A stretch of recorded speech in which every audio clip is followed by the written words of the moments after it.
Workizer, who is 85 and lives in Lakeland, and she's going to share some memories with us from Polk County. And let's see how far back she can go. Now, Ms. Workizer, were you born in Polk County? I was born in Texas. In Texas. We came to Florida when I was 4 years old. What year was that? Oh, you do the math. Okay. Well, you'd been born about 1908, right? Yes. Yeah. Okay. So it was about 1913 then. Yeah. Yes, when I you think came it to was. Florida. I believe it was the Christmas of 1913 that we were here. Okay. Yeah. And you remember arriving in Florida? I do. What is your earliest memory of Florida? Well, it has to do with Christmas in Tampa. Okay. And then, but I remember coming into Lakeland and walking across from the old railroad station Yes. into Bun Park, and I got sand in my shoes, and they were red top shoes, and they had tassels, and I was very unhappy. That sand in the shoes could be really uncomfortable. And you still remember it. I still remember that. But they say the sand in your shoes is what makes you stay in Well, Florida. it could be. Of course, my parents had nothing to do with that, you know. No, I always come back to Florida when I... Yes. Well, did you grow up in Lakeland then? No, my father was a Methodist minister. He was at that time, he was in Kathleen, and Kathleen at that time was quite a little town. Yes. It was before the Cardinal. Then later, he became the second pastor of what is now College Heights Methodist Church, so I was here then. And back for college, and then back after I married. Where did you go to college? Florida Southern. Florida Southern, I thought so. Naturally. Yes. And then you spent how long in teaching? 39 years. 39 years. I was 11 years in Pasco County in Dade City. I see. Is that where you started? Yes. Then I followed my husband during the war, came back in 44 and began to teach in Winter Haven. I see. I was there for 6 years. Yes. The rest of the time in Lakeland. Yes. And as I said before we started the interview, I think you probably taught my older sister who graduated in 1950 from Winter Haven High School. Yeah. And probably in Spanish. Now, what different subjects did you teach over those 39 years? Oh my. I taught primarily Latin and Spanish. Yes. I taught English, some history, Yes. and of course the related history to history, like cities. Yes. And of course in those times we had a certificate that covered quite a number of subjects, A lot of and in things. smaller schools you taught nearly all of it. Well, we had one person earlier today who said that she and the principal shared the teaching of all subjects in the junior high school curriculum. He did the science and the math, she did the English and social studies.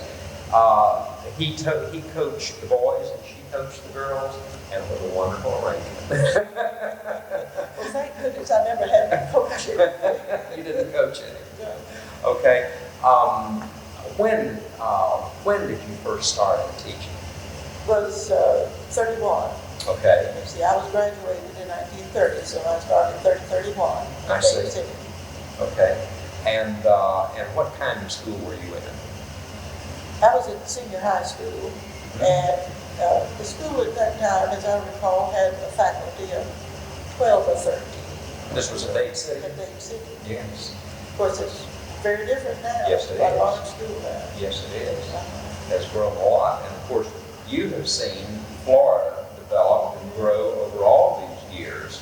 You remember a very different Florida. Very different Florida, very different school systems too, Yes. and very different problems. Oh, yes, yes. Well, go back to that time in the early 1930s when you were teaching, and try to describe for us a little bit, if you will, about what life was like teaching in the schools at that point. That's not as easy as you might think. The children, the students that we had at that time were quite well behaved. on the whole. And school, this was just, not too far from the beginning of the terrible depression, and I Yes. gone through the depression. And the school was the most important thing in their lives at that time, which it no longer is, I'm sorry to say. Or The biggest at thing least- going at least in it has people's other- lives at that time. At that Yeah. time. And they were very interested in learning. They were eager to learn. Best show in town. Yeah, but yes, it was. Right.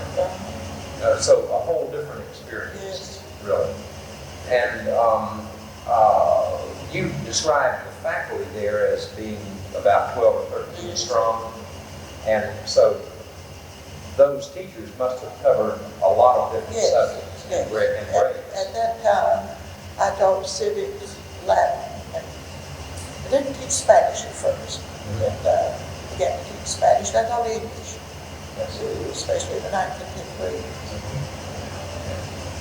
And so you had several subjects and several different grades within your teaching assignment at that time. And I'm sure that the other teachers did. Oh yes, they all had several different subjects. Right. Some of them taught as many as 4 different subjects. But Now, what line of work was your husband involved my husband was, when I met him, he was a teacher also. in? I see. But he was in the Army. He was an Army brat. Uh-huh. And of course, as soon as the war started, he was in the Army. In the active He service. was active service. Where did he serve during the war? First we were in Louisiana, and then in Oklahoma. Of course, he had several other assignments through there, and he went overseas with in the beginning of 44. I see. 333rd Field Artillery Black. At that time, the niggas were separated from Yes, the whites. they were segregated in service. He was serving with colored troops. I see. And he. He was wounded his first night in France. Oh. And later died. Oh, is that right? As a casualty. And that was probably right after D-Day. Yes, it was, actually, it was I think he went, as well as they didn't give us too much information there, but as well as I know, he went in about the 1st of July, Uh-huh. and then he lived for 2 weeks. Was he not part of the Normandy? No, he was not the North, he invasion? was the Okay. second wave that went in. The second wave, okay. Okay. Well, how interesting. Yeah. And so you were teaching at that time? No, I was not teaching at that time. It was after his death that I came to Winter Haven to teach. Right. I come In in 1944. Yes. I see. Okay, and then you taught in Winter Haven for the next 6 6 years. years. And after that, you went back to Lakeland. I see. And that's been your home ever since, Yes. right? Right. I see. Well, In the place that my father began building in 1913. oh, for heaven's sake. Yeah. So, Where you live? yes. Well, that's This is one of the oldest houses on the street where is this? on Mississippi. On Mississippi. I'm up just the second house up from the I see. east side. Yes. At that time, there were 3 houses on Mississippi. Oh.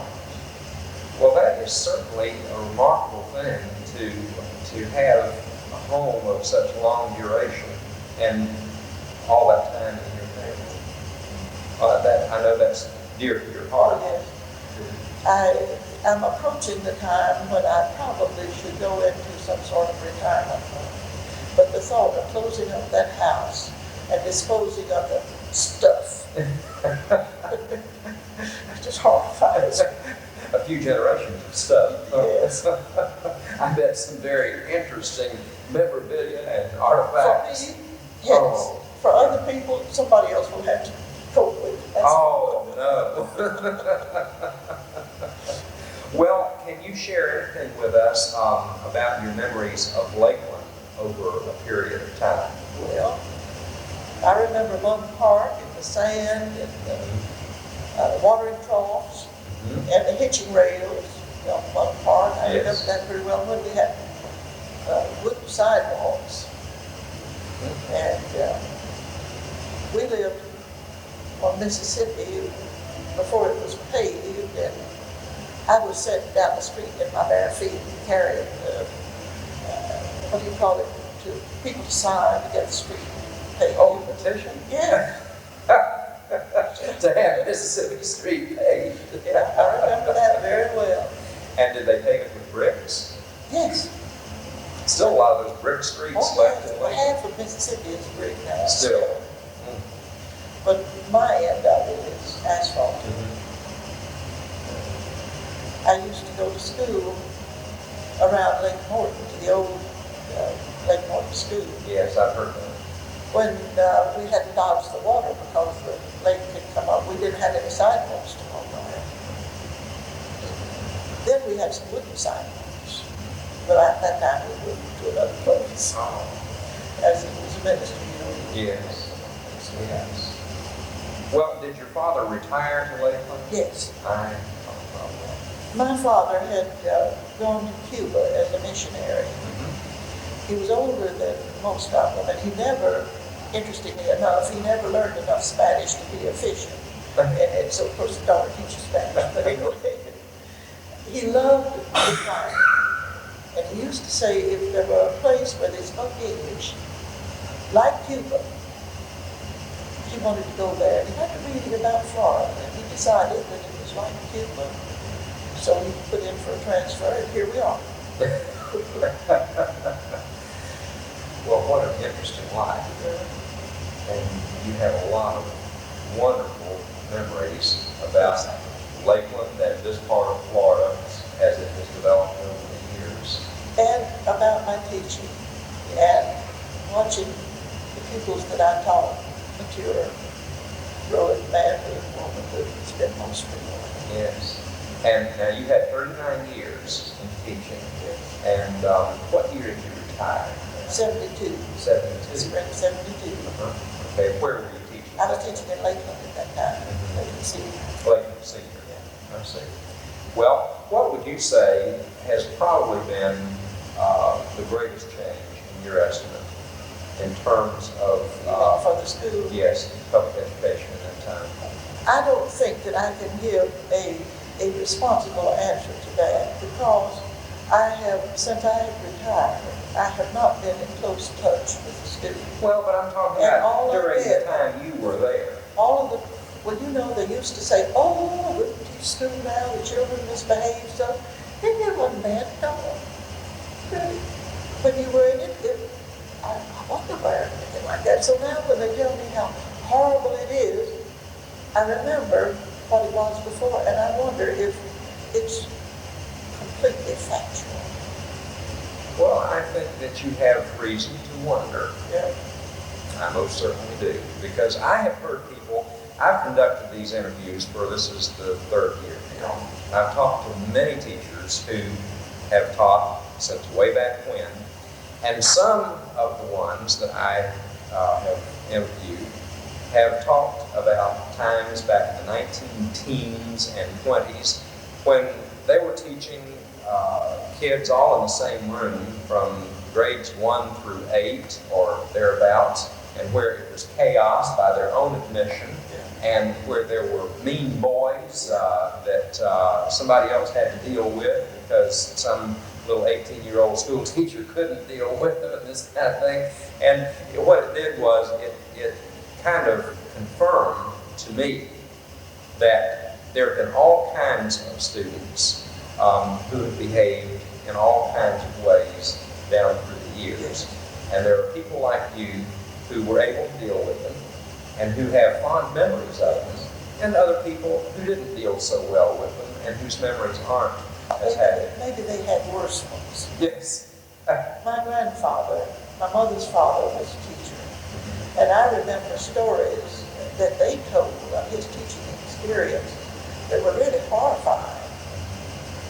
Times when he was threatened in the classroom with a student with a knife. And how far back is this? Oh, this would have been in the 1900s. So there. Exactly. Exactly what I was talking about. Yes. And I would say that probably this is largely true today, even though we deal with some different conditions in schools today. We deal with some different conditions within families Oh, yes. than we ever had to back there a good many years ago. But still, there are all kinds of students, and many of them today are just as fine students as we would ever ask I firmly for. believe it. Yes. So it's not all bad. I don't think so. I would do it all over again. Oh, what a wonderful thing to say. That was worth the whole interview, just to hear that. That's a beautiful expression of life and love for life. And we thank you for being here, coming in and sharing these things with us today. I hope you stand for that. Good.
But I got off a letter every night to him. And that was another part of the closeness that your family shared. Yes. You stayed in touch with that brother overseas all through the war. Right. Well, your sister mentioned how fortunate you all were that you didn't have any casualties in your family during the war. Three brothers served. Mhm. Two in the Navy, and the one I wrote to on the female was he was in the Army. Right. He was on Guadalcanal Well, one time. well, other than the rationing that affected everybody, of course, and you know, we've heard about food, clothing, gasoline, all of that was subject to rationing. Did that present any particular problems for you at that point? Well, I remember one year at Christmas time, my mother, she liked to have a ham and a turkey for Christmas. My aunt gave us some turkey always. She gave us a turkey for Christmas. And my mother was wondering how she was going to get a ham. And my cousin came along who lived on the farm and said, Angie, I thought you might need some Cubans, some big Cubans. And he detoured, he lived out in Ruskin, and he had to come by Bristol just to give her some big Cubans. So she got a ham for Christmas. That Christmas ham that she cherished. So. Yeah. Well, that's an interesting memory too. Well, we've really enjoyed having you this morning, and to have you share these things is a wonderful thing, and we're grateful to you for that. I thank you. I was dreading it, but it hadn't been bad. Good. Glad you could be here, and I hope you enjoyed it.